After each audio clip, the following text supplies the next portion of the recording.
Alors, on m'a dit que tu voulais que je te raconte la série All's Fair, qui veut dire en français tout juste ou bien tout est permis. Je sais pas pourquoi tu veux regarder ça, mais allez, je vais te raconter quand même. La série est ridicule. Premier épisode de All's Fair. L'épisode commence avec un flashback il y a 10 ans et on a deux personnages là qui rentrent dans une pièce. Yeah, allez, tu arrives à quoi? Comment les hommes là se comportent? Il y a deux femmes, on va les appeler Angleterre et Kardashian. Les deux femmes là sont des avocates. Elles échangent à propos de la façon dont les hommes là de leur cabinet d'avocats se comportent de manière, on va dire, dégueulasse. Typique mais dégueulasse. C'est là que Angleterre sous-entend à Kardashian qu'il est temps que... Et c'est là qu'une autre femme les interpelle et dit « Tant que quoi ?» Je sais de quoi vous parlez. C'est Blondine. On va l'appeler Blondine pour le moment. Maman Blondine leur dit que j'ai remarqué vos visages pendant les meetings là. Qu'est-ce qu'elle a remarqué? Maman, il n'y a rien à remarquer. Qu'elle manque la capacité de montrer des émotions, car c'est ça que moi j'ai remarqué. Elle leur dit, écoutez, avant que je ne vous embauche, moi j'étais la seule femme ici. Donc je comprends là que vous vouliez faire des mouvements, mais si vous faites des mouvements, n'allez pas chez un autre cabinet. Lancez votre propre projet. Oui, maman, c'est exactement ce qu'on avait en tête. On allait lancer notre propre cabinet. Un cabinet pour les femmes, géré par les femmes. Waouh, quelle belle nouvelle idée. Ça, c'est le futur. Ça, c'est tellement ingénieux. Ingénieux de quoi? Est-ce qu'il n'y a pas de cabinet géré par des femmes qui traitent les dossiers des femmes? Il faut que j'investigue. Maman leur dit, si vous partez de là, prenez avec vous un employé, un avocat, d'accord, mais ne prenez pas de clients, pardon. Alors, Kardashian et Angleterre, elles vont voir leur collègue là, Grosse Bouche, qui est en train d'engueuler ses enfants là. Elle a 3 garçons de 8 ans, des triplés. Hé, maman, la pauvre. Bonjour mesdames, est-ce que je peux vous aider? Oui, bonjour, nous sommes en train de lancer notre propre cabinet. On voulait savoir si tu voulais nous rejoindre. Tu travailles bien en tant qu'investigatrice. C'est pour ça qu'on voulait te prendre avec nous. Je te promets que d'ici 2 ans, tu seras multimillionnaire et partenaire. Ah, je signe où alors? Plus tard, il y a une femme qui vient les interpeller. Vous partez? Tout le monde en parle. Pourquoi vous m'avez pas choisi, moi? C'est quoi comme comportement, ça? Tu as quel âge, madame? Je suis la meilleure avocate ici. Pourquoi vous me preniez pas avec vous? Parce que tu es sociopathe. T'as un problème dans la tête. Tu sais pas comment être une personne normale. En plus de ça, tu voles notre nourriture dans le frigo chaque jour. Tu penses qu'on n'a pas remarqué? Elle ne le nie pas. Elle essaie de négocier plutôt. Oui, bon, d'accord, je m'en fous. J'écrirai les rapports de tout le monde. Pardon, ne me laissez pas avec les puritains, là. Parce que toi, tu peux pas juste quitter et trouver un autre emploi. C'est quoi ta défaillance? Tu es avocate. Va avocater. Va chercher un travail, non? Quand elle voit que les deux là ne sont pas enjahis, la voleuse commence à les menacer. De toute façon, Dina ne vous laissera jamais partir. Dina nous a déjà donné la permission. Bon courage. Dina, c'est maman Blondine. Maman Blondina. La folle se rend dans le bureau de Dina pour faire du ménage. Elle commence à balancer les choses de son bureau, la droite à gauche. Et elle engueule en disant que c'est elle la meilleure, c'est elle qui travaille le plus, nanana, nanana. Donc pour calmer la folle, qui est énervée parce qu'on l'a pas choisi d'aller dans le nouveau cabinet avec les autres femmes, Blondina lui partage qu'il y a une femme qui a dit « Heureusement que je suis née moche, parce que grâce à ça, j'ai pu développer une personnalité. » Bon, bref. Elle lui dit un truc du genre « Ah, donc comme ça, tu me traites de moche. » Hey, écoute bien, non. Plutôt que de te mettre en colère, va te trouver une raison d'être, une nouvelle personnalité, non. Trace ton propre chemin. D'accord, si c'est comme ça, je vais tracer mon propre chemin. Je vais faire un truc tellement original que vous n'avez pas jamais pensé à ça. Moi aussi, je vais ouvrir un cabinet. Vous allez voir. Qui t'a dit, pourquoi tu t'énerves comme ça? C'est bien, va faire ça. Va faire ça. Au lieu de déranger les gens, va ouvrir ton cabinet et tu nous laisses tranquille, non? Blondina lui dit, d'accord, tu veux une pomme? Tu veux des cookies? Tu as quel âge? Grandis un peu, non? Et donc la folle qui s'appelle Car, comme la voiture. Je vais l'appeler la folle, c'est plus facile. La folle continue à foller. Vous allez tous goûter à ma fureur. Enfant mal aimé. Et c'est là qu'on voit le titre de la série All's Fair, qui vient de l'expression anglophone All is fair in love and war.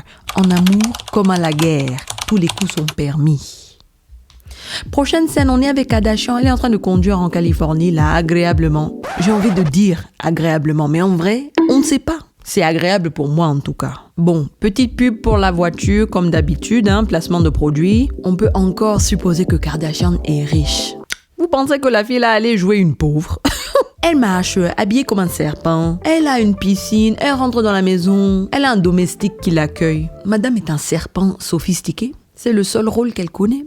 Et les scènes qui suivent ne sont que encore des publicités pour les riches. Elle a des domestiques dans la cuisine qui lui préparent un bon repas. Son placard est façon boutique. Elle rentre dans une douche, on dirait un car wash du futur. Ensuite, on la voit en train d'attendre, perdue dans ses pensées.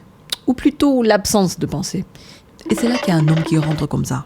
Elle le regarde et dit, tu es en retard. Ah, je suis en retard. Pourquoi?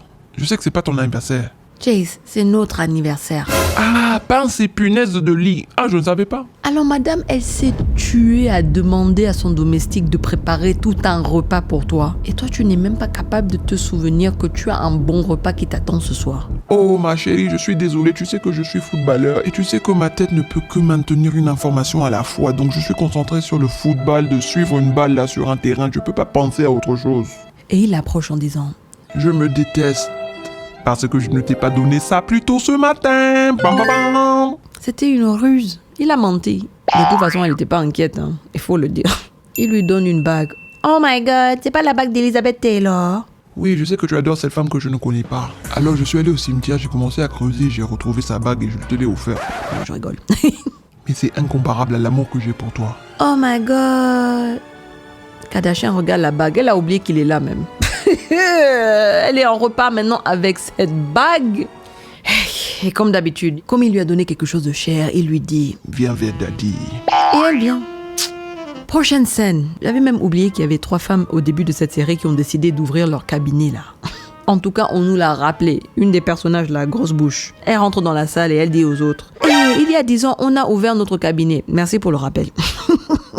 Nous sommes bien 10 ans plus tard. Elles prennent leur petit thé. Ouais. Et c'est là que Angleterre, elle remarque la bague. Ça vient d'où cette bague-là? Ah, c'est Chase qui me l'a donnée. Quel garçon s'appelle Chase déjà? Chase, c'est ce que les chiens y font quand ils voient une balle. Quel manque de respect de nommer son enfant. Surtout un footballeur qui doit chasser une balle justement, de l'appeler chasse. Il a fait semblant d'oublier notre anniversaire de 5 ans et après il m'a offert ça. Je sais pas ce que tu as fait pour mériter ça, mais je suis sûre que c'était marrant. Ah oui que ça l'était. Donc elle sous-entend qu'il faut cugna pour mériter une bague pareille de son mari de 5 ans. Parce qu'être une femme fidèle ne suffit pas. C'est que des valeurs de citron pressé qu'on voit dans cette série, je vous le dis maintenant. Alors comme les écrivains ne savent pas écrire pour cette série, ils ont créé une scène pour nous montrer ce que les femmes là elles font, sans avoir à faire le vrai travail d'écrivain. Kardashian leur demande: alors les filles, racontez-moi en 10 ans quel était votre meilleur projet. Angleterre dit: facile. Sheikh je sais pas quoi là, réussir à gagner 1 milliard de son mari là, qui a menacé de la faire décapiter pour tromperie, et de l'avoir aidé à ouvrir une charité pour les femmes battues.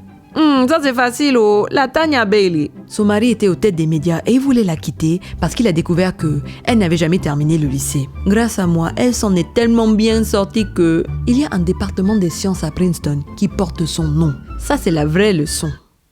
Quelle leçon que quoi? Est-ce qu'elle est allée à l'école finalement? Ou elle a juste décidé de mettre son nom et son argent dans une école où elle n'a pas été élève? Pour moi, ça c'est une perte. Vous vous vantez de quoi au fait? Il y a une femme qui est devenue milliardaire parce qu'elle a quitté son mari qui était fou. Et elle décide d'ouvrir une charité. Nous savons tous que les charités, c'est les moyens pour les riches d'éviter les impôts. Et de l'autre côté, tu as une autre femme là. Elle a préféré avoir son nom sur un immeuble que d'être une femme éduquée dans ce monde. Femme battue, donnez-leur de l'argent plutôt que de leur donner des solutions. Femme non éduquée, donnez-lui de l'argent plutôt que de lui donner une éducation. Je ne suis pas contre prendre l'argent des mauvais hommes dans un divorce. Je suis très pour même. Les hommes là, qui maltraitent les femmes et les traitent comme des objets, ils ont besoin de payer, oui. Ils doivent payer pour ça. Mais que cette femme par la suite se traite elle-même comme un objet. Voici encore là les valeurs de citron pressé. Je dis citron pressé parce que les riches là, qui ont tellement peur de vieillir, ils se font des botox, des ozempic, des chirurgies, je sais pas quoi. Et au final, les visages sont pincés, fermés comme ça. C'est pour ça que je les appelle les citrons pressés. Mais tu m'as demandé, donc je vais continuer à raconter l'histoire de cette émission pourrie là. C'est au tour de Kardashian de nous dire quel était son dossier préféré. Qu'est-ce qu'elle nous dit? Mon dossier préféré, c'est le prochain dossier. Et ça ne fait que 10 minutes qui se sont écoulées là. Ça va être long. À ce moment-là, la secrétaire entre de la salle avec un cadeau pour elle. Un panier de fruits en forme de fleurs. Et elle leur dit: avant de profiter, je vous conseille de lire la lettre qui est venue avec. Et ça vient bien évidemment de leur ennemi, Carrington. Car la folle. Elle écrit toute une lettre pour leur dire en gros qu'elle est toujours fâchée contre eux. Donc elle est si fâchée contre eux qu'elle a dépensé de l'argent sur des fruits. Elle a pris le temps d'écrire une lettre. Elle a acheté des bougies d'anniversaire de 10 ans. Et elle a payé quelqu'un pour livrer ça chez eux. Franchement, si ça c'est la haine, moi je prends. Bon, apparemment, elle dit qu'elle a contaminé les fruits là, avec les microbes de poupou. Mais elle a dépensé son argent juste pour leur dire qu'elle les déteste. Et qu'elle a bien réussi sa carrière et que 10 ans plus tard, son cabinet est plus réputé que le leur. Qu'elle se bat pour le féminisme et que c'est minable. Féminisme? Est-ce que tu as rencontré ces femmes pour dire qu'elles sont féministes? Je pense pas que tu connais le mot, madame. Pendant qu'on nous montre que l'autre gueulait dans son bureau en écrivant cette lettre. Les femmes sont là à dire « Ok, santé aux prochaines 10 années, on va lui faire la misère à cette femme. » Bon, parlons de travail. On devrait en faire peut-être. Mélan, tu étudies toujours pour devenir avocate, non? Oui, madame. Alors assieds-toi avec nous, écoute un peu. Elle nous présente leur prochain dossier. Une femme là, qui s'appelle Grace Henry. Grace s'est installée à Hollywood parce qu'elle voulait devenir grande actrice. Et elle est devenue femme au foyer. Elle a marié un homme dans la tech qui au début lui offrait cadeaux, bagues, avions. Les femmes appellent ça love bombing. Et très vite, son rêve est devenu cauchemar. Elle l'a épousé, non, et elle a signé ce qu'ils appellent aux États-Unis un prenup, contrat de mariage, qui disait que s'ils se divorcent, elle quitte le mariage sans son argent à lui. Où est le problème? Ils disent que elle a abandonné sa carrière, elle a abandonné sa vie pour être avec cet homme-là. Et maintenant, elle veut qu'il lui donne de l'argent. Madame, qui t'a dit de signer ce papier-là? Qui t'a dit d'arrêter une carrière pour être avec cet homme? Il fallait pas signer ce contrat de mariage, il fallait lui dire « Ok, si j'arrête ma carrière, c'est que tu vas me payer. Ma carrière, c'est maintenant être ta femme. » Et on va écrire ça dans le contrat de mariage que si je démissionne, tu vas me payer mon chômage. D'accord. Je comprends que c'est un cas par cas et qu'il y a des injustices. Mais la façon dont ils présentent ces cas-là dans cette série, ils illustrent ces femmes comme si elles n'ont aucune cervelle, comme si elles n'ont aucun choix dans leur vie, comme si elles sont victimes comme ça là. Juste parce qu'un homme te donne un cadeau. Oh, il m'a manipulé. Il t'a manipulé comment? Il t'a donné un cadeau. C'est à toi de le prendre et de lui dire « Dégage, merci pour le cadeau ». Ce n'est pas un achat, c'est un cadeau. Elle a choisi d'arrêter sa carrière et c'est sa faute à lui. Pourquoi? Pourquoi? Est-ce que c'était pour élever leurs enfants? Ils n'ont pas d'enfants. Tu fais quoi de tes journées pendant que lui il travaille dans la tech? Tu restes à ses côtés? Toi aussi tu as une vie, non? Va faire des choses. Je ne dis pas que tu ne mérites rien si tu n'as pas soutenu ton partenaire. Parce qu'un soutien, bien sûr, c'est comme de l'engrais. Peut-être tu as créé l'environnement qui a permis à ton partenaire de se réaliser et de monter en grade, en statut, en richesse. Et oui, tu as le droit de réclamer ta part. Mais de là à l'accuser d'avoir gâché ta vie, il ne t'a pas embauché en tant que femme, il t'a épousé en tant que partenaire de vie. Mais ta vie est toujours la tienne. Je sens que c'est un message qui est perdu là. Le vrai féminisme, c'est dire aux femmes que vous êtes responsables. Vous êtes autant responsables pour vos vies et vos choix que les hommes sont responsables pour les leurs. Ils font des mauvaises choses, ils doivent payer. Tu fais une mauvaise chose en tant que femme, tu dois aussi payer. Tu as fait un mauvais choix, c'était un mauvais choix, c'est tout. Ça ne veut pas dire que tu es forcément victime. Et c'est cas par cas, bien sûr. C'est trop facile de dire que c'est l'autre, c'est l'autre. Parfois, il faut se regarder dans le miroir et se poser les vraies questions. Bon, on retourne à la série, non? Ils disent que c'était une femme qui était bien maintenue, mais qui était forcée de ne pas quitter la maison, qui était forcée d'abandonner sa carrière, ses amis, sa vie, sa famille. C'est quoi comme forcer quoi? C'est quoi ce mariage? C'est quoi cette... Ça, c'est de l'esclavage, pardon! Bon, apparemment, cette femme ne demande pas grand-chose et il trouve ça suspect. Pourquoi, lui, il a des milliards et cette femme veut quitter le mariage avec que quelques miettes? Pourquoi il ne demande pas plus d'argent? C'est là qu'ils disent, il y a quelque chose qui sent mauvais. Grosse bouche dit, oui, il y a quelque chose qui sent vraiment mauvais. Je pense que les fruits, là, c'est l'autre là qui a poupou dessus. Il faut qu'on jette ça tout de suite. Avant que la secrétaire ne parte avec les fruits contaminés, Kardashian lui dit, ce week-end, on va étudier, non? Carte mémoire et mimosa. Oui, d'accord. Est-ce que vous savez comment le cerveau humain fonctionne? Si tu mets de l'alcool dedans, tu perds la mémoire. Justement, la carte mémoire de ta tête, c'est le cerveau. Donc comment tu veux étudier en buvant de l'alcool? Ah, mais vous me dites dans les commentaires si ça fonctionne bien. Peut-être que c'est le secret et moi je ne sais pas. La secrétaire est en train de marcher dans le couloir quand elle entend un ting. Elle reçoit un texto. Elle regarde et c'est... Chase! Et lui dit, je peux toujours te sentir sur moi. Oh my God. La secrétaire est là, elle regarde Kardashian dans les yeux et derrière son dos, elle est en train de couper. Qu'est-ce qu'elle fout avec Chase? Peut-être que elle lui a vendu un parfum. On ne sait pas encore. Je vais faire comme une avocate et je vais attendre d'étudier la situation avant d'en tirer des conclusions. Grace est avec les avocats. Grosse bouche lui dit, Margot, je sais que tu es triste, mais il faut le dire que tu es belle. Aïe, les gants là. Alors parce qu'elle est belle, elle ne devrait pas être triste. Je suis venue vers vous parce que vous êtes les meilleurs avocats de divorce de la ville, du pays même. On dirait une série pour les enfants. Qui écrit comme ça? Donc les avocates lui disent, Pourquoi tu es venu vers nous pour un truc aussi basique que ça là? Tu ne demandes pas grand-chose d'un homme qui a beaucoup d'argent. Est-ce qu'il y a des choses que tu nous dis pas? Parce que c'est ce que je mérite. Vous savez, mon mari, il a des fantaisies. Il a demandé à ramener une autre femme dans notre ménage. Et je suis tombée amoureuse d'elle. Et maintenant, je veux être avec elle. Donc lui, il a demandé qu'elle cogna avec une femme pour qu'il regarde. Et elle est tombée amoureuse de cette femme. Et maintenant, elle veut quitter cet homme pour être avec cette femme.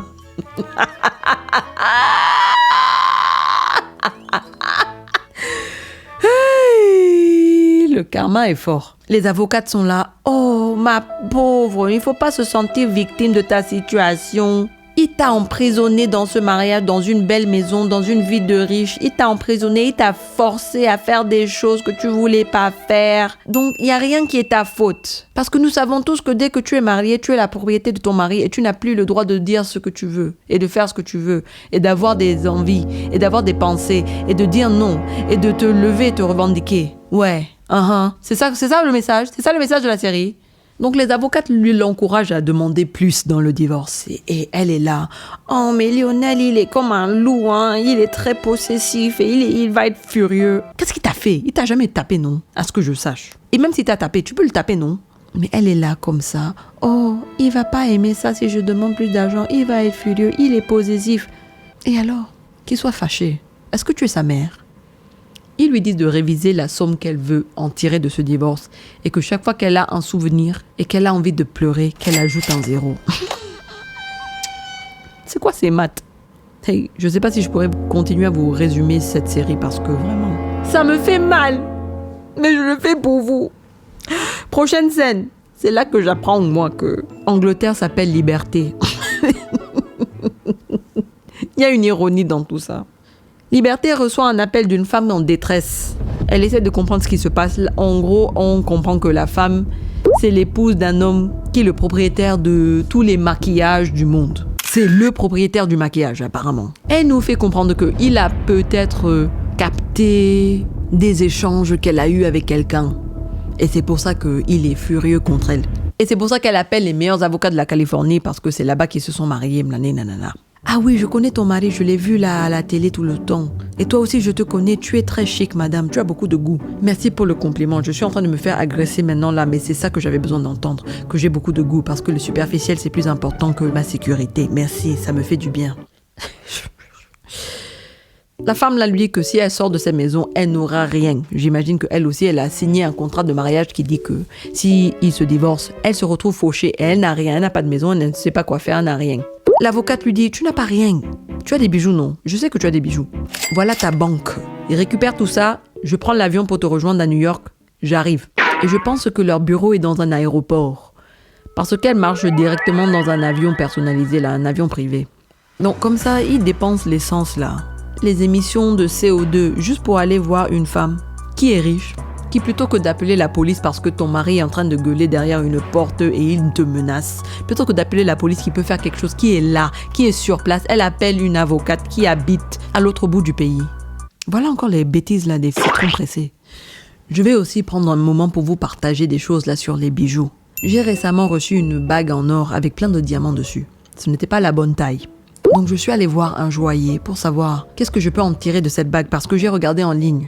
C'était une bague d'une marque officielle, une grande marque. Le site de l'entreprise disait que la bague valait 6 000, 7 000 euros. Quand je suis allée voir un joaillier et les gens aux enchères, et même les gens qui achètent de l'or, ils m'ont tous dit la même chose. Ah, tu sais, la vraie valeur de ces choses-là, c'est 1/10 du prix que les gens y payent là, quand ils l'achètent neuf. Si tu la vends à travers nous, tu récupéreras peut-être entre 200 et 500 euros max sur une bague qui vaut 6 000 euros en magasin. 200 euros pour une bague de 6 000 euros avec 40 diamants dessus et c'est en or blanc. Vous me dites que ça vaut rien. Ça vaut... Donc je suis là pour vous dire que le monde des riches là, c'est un monde d'arnaqueurs. Tu as dépensé de l'argent que tu n'as plus sur une bague qui ne vaut pas ce que tu as payé. Alors je vous encourage, s'il faut acheter ces choses, parce que peut-être vous la trouvez belle. Certes, c'est bien fait, c'est beau. Achetez ça seconde main, pardon. Il y a plein de gens qui vendent de ces bagues en ligne. Pardon, arrêtez d'acheter les marques. Achetez les items, les objets, leurs valeurs. Achetez un vêtement parce qu'il est fait en 100% coton, 100% lin, 100% soie et qu'il a été bien tissé, qu'il a été bien conçu, qui vous met en valeur. Achetez ça pour ces raisons-là, pas parce que quelqu'un a mis son étiquette dessus. Je vous encourage à apprendre à acheter. Ça, c'est un investissement. Vous voulez des cours? Contactez-moi, je vais vous dire. Mais mon temps n'est pas gratuit. Respectez-moi. Retournons à nos oignons. Liberté arrive à New York. Le garde-corps de la maison ne la laisse pas rentrer. Elle l'intimide, il la laisse rentrer. À l'intérieur, elle rencontre le mari qui dit qu'elle n'aura rien. Il lui montre un journal. Elle m'a trouvé avec le chef d'un restaurant à New-Yorkais. Non seulement il est plus jeune qu'elle, mais c'était un de mes restaurants préférés. Et le poisson braisé là, ça va me manquer Monsieur, vous savez que Manhattan c'est une île. Il y a du poisson partout. Je m'en fous du poisson. Notre contrat de mariage le dit bien. Si elle me trompe ou elle m'humilie en public, elle ne touche à rien. Bon, ça m'a l'air clair. Mais qui a dit qu'elle le trompait? Faut savoir aussi que les paparazzis là, ils racontent n'importe quoi pour vendre des journaux. Et donc Liberté prend l'ascenseur pour aller voir sa cliente. La cliente est là dans sa chambre comme si elle était prisonnière. Elle nous dit même que c'est la bonne qui vient lui ramener de la bouffe. L'avocate lui dit « Montre-moi les bijoux, non ?» Et c'est là que, dans un placard plein de chaussures de marque, chères comme pas possible, ça a de la vraie valeur sur le marché. Et madame commence à lui montrer donc tous les bijoux qu'elle a reçus, qu'elle appelle les bijoux de pardon. Pardon, j'ai manqué ton anniversaire. Pardon, j'ai manqué ceci. Pardon, j'ai manqué ton IRM. Est-ce qu'on est supposé sentir de la sympathie pour cette femme? En tout cas, au moins, elle le dit. Comment est-ce que je me suis retrouvée dans cette situation? Ça arrive, hein, même aux meilleurs d'entre nous. C'est vrai que ça arrive. Hey, en tout cas, cette scène, c'était juste pour que cette avocate dise à la madame, là, même si tu as signé un contrat de mariage, si te donne un cadeau lors de votre mariage, ce cadeau, c'est ta propriété privée, ok?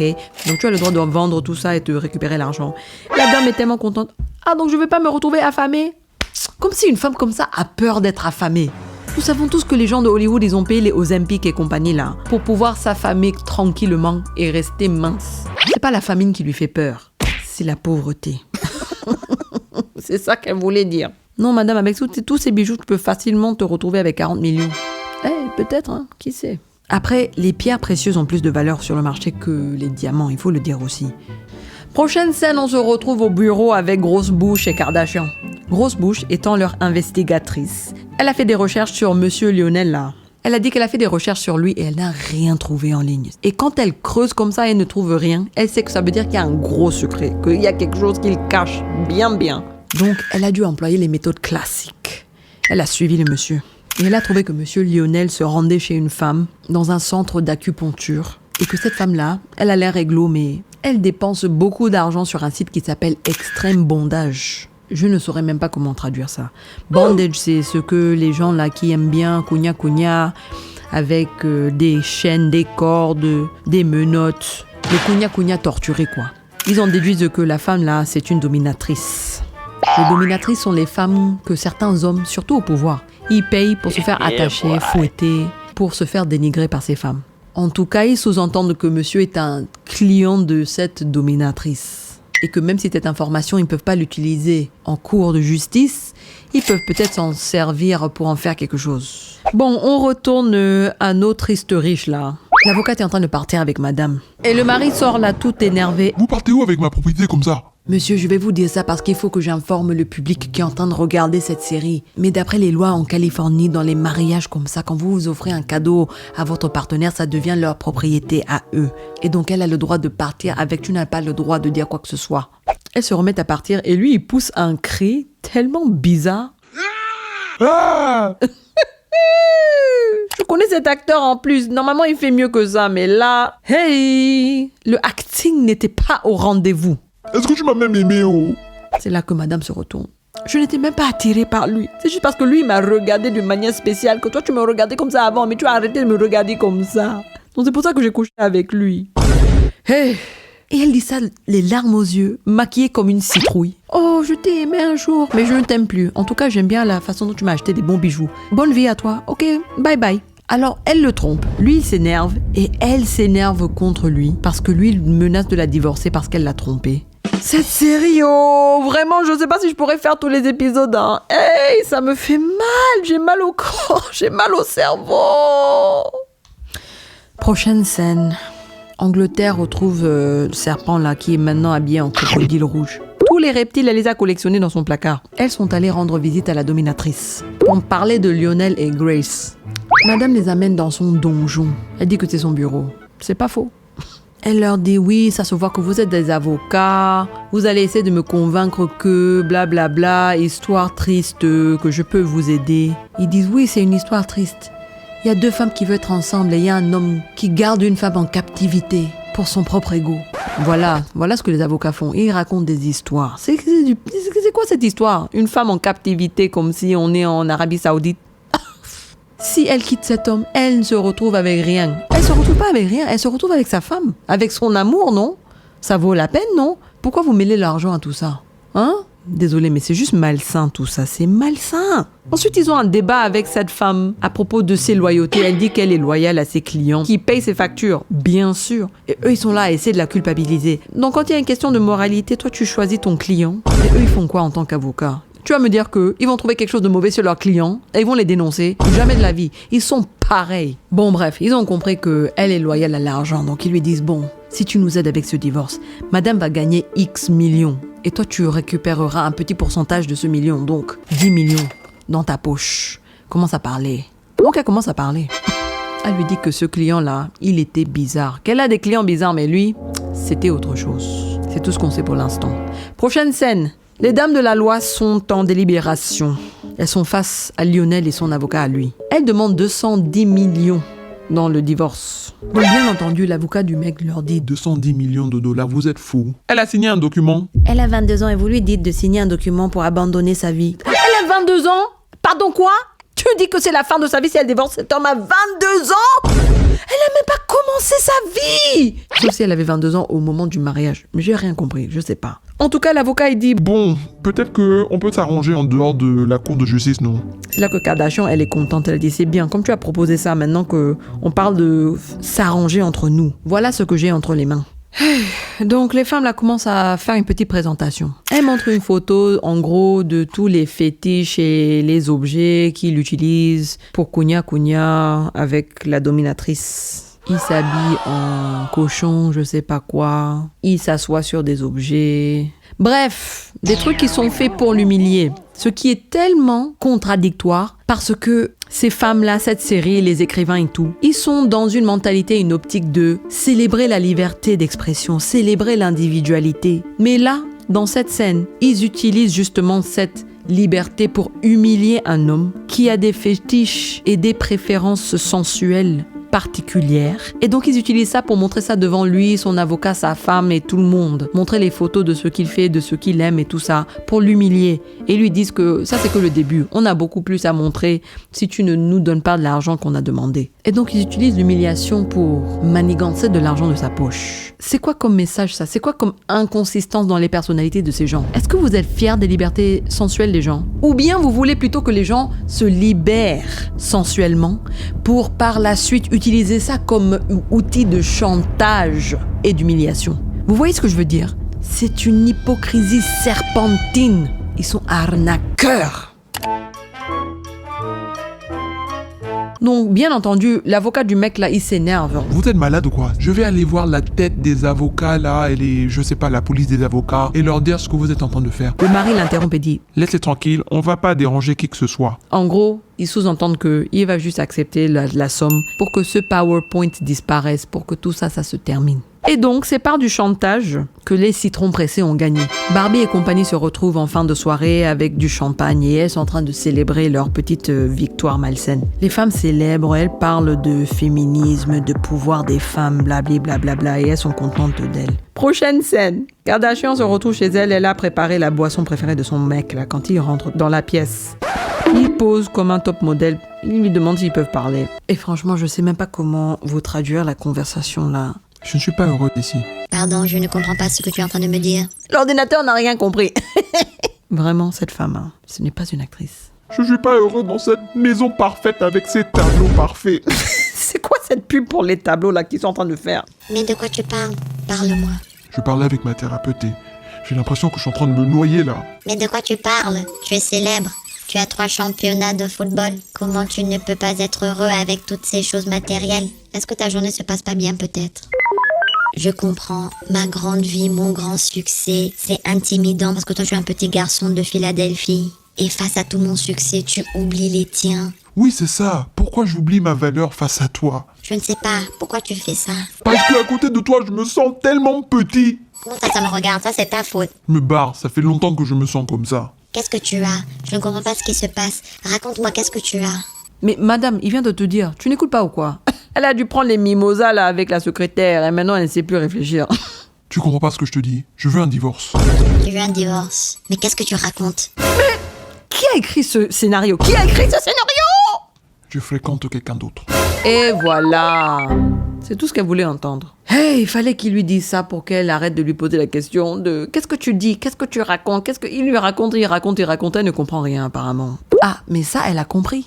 La prochaine scène, c'est le soir. Angleterre et Grosse Bouche, qui s'appelle Liberté et Émeraude, sont venus la consoler. Mais on dirait pas qu'elle a besoin d'être consolée. Vous avez vu ce visage? Est-ce qu'elle a l'air concernée? Est-ce qu'elle a l'air émue? Est-ce qu'elle a l'air de même comprendre pourquoi les femmes là sont venues? On dirait qu'elle attend une pizza qui traîne depuis une demi-heure. Et donc les femmes essaient de la consoler comme des imbéciles, comme toujours. Grosse Bouche dit qu'elle va aller le retrouver, le gars là, et elle va couper son concombre. Qu'elle porte toujours un couteau dans la poche, donc elle est toujours prête.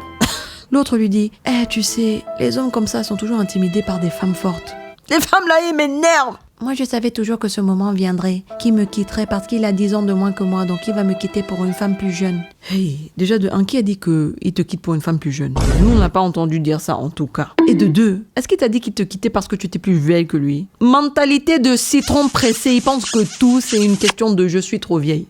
Mais là, Grosse Bouche, elle dit un truc finalement un peu pertinent. Elle lui dit, écoute, c'est pas une question d'âge, d'écart d'âge ou quoi que ce soit. C'est une question de caractère. Et toi, ma belle, je t'aime, mais tu ne sais pas les choisir, tes hommes. Je te dis à chaque fois là, tu aimes bien la beauté, mais la beauté vide. Quand tu nous as présenté ton Chase là, je t'avais bien dit que ouais, il est mignon, mais il n'est pas très intelligent. Il a l'air de t'aimer pour ton argent un peu. Il n'a pas l'air d'avoir beaucoup de confiance en lui, nani nanana. Toi, tu as décidé d'être avec lui. Je pense que c'est une question de contrôle. Je suis d'accord avec elle. Moi, je ne sais pas les choisir? Non, pas du tout. Elle parle vraiment comme ça, hein. Même ton ex là, c'était pitoyable. Le DJ chaotique là, oui, on dirait qu'il travaillait à une station d'essence et il est devenu top modèle par la suite. Attends, mais si vous n'aimiez pas Chase pour moi, pourquoi personne ne me l'a dit? Ben, on voyait que tu l'aimais, non? Et donc, quand les hommes plus âgés, ils épousent des femmes plus jeunes, personne ne dit rien. Alors, comme toi, tu étais avec un homme plus jeune, on n'allait rien dire parce que on voulait faire comme les hommes, parce que on appréciait trop de citron. Et donc, on appréciait notre cervelle avec. Et on pensait que tu étais brave d'être avec un homme plus jeune. C'est quoi ces bêtises? Je me suis contentée de lui. Et pourquoi? Manque d'estime de soi? Manque d'amour propre? Est-ce que je ne m'aime pas assez? Oh non, ma belle, oh! Et ils vont lui faire un câlin parce que elle a sous-entendu qu'elle réfléchissait à éprouver une émotion. Elle n'a rien ressenti, hein. Vous pouvez vous asseoir. Comme un ordinateur, elle leur dit. J'ai échoué. Je déteste échouer. Voilà sa conclusion. Tu sais ce qu'on va faire, ma belle? Bientôt, il y a des enchères d'une personne qui s'est donné sa valeur propre. Et elle va vendre des bijoux. On va t'acheter un bijou. Après, on va aller dans un restaurant qui a haussé ses prix pour aucune raison. Et on va acheter des choses très chères à manger qu'on ne va même pas manger. Et on va plutôt se saouler en buvant de l'alcool qui est beaucoup trop cher, encore une fois, pour aucune raison. Qu'est-ce que tu en penses? Ah, j'aime bien ce plan. Ça, ce plan-là, il me parle beaucoup. J'aime bien ce plan, oui. Ah, ça, c'est ce que j'appelle une soirée entre copines. Allons dépenser de l'argent pour rien. C'est tellement bien. Prochaine scène. On voit Chase qui arrive devant une magnifique villa. Et il rentre, il enlève ses habits. On voit la secrétaire, elle vient vers lui, elle enlève ses habits. Et bam bam, les deux commencent à s'embrasser là et se dévorer, compagnie. Est-ce qu'elle est au courant de nous? Pas encore. Tu sais que ça va être sa mission maintenant. Eh bien, comme elle aime bien le dire, en amour comme à la guerre, tous les coups sont permis. Et les deux se mettent à cogner. Oh, je suis libérée, délivrée. Je peux finalement terminer cet épisode. Je me sens brutalisée, oh. Mais pardon, dites-moi dans le commentaire, est-ce que ça vaut la peine? Est-ce que je continue là ou pas? Est-ce que vous voulez savoir la suite? Sinon, si vous avez d'autres suggestions, je suis aussi ouverte à ça. N'hésitez pas à laisser vos suggestions dans les commentaires, oh. Et n'oubliez pas de vous abonner à la chaîne pour plus de résumés pimentés. Ok, on se voit bientôt, hein. Bye!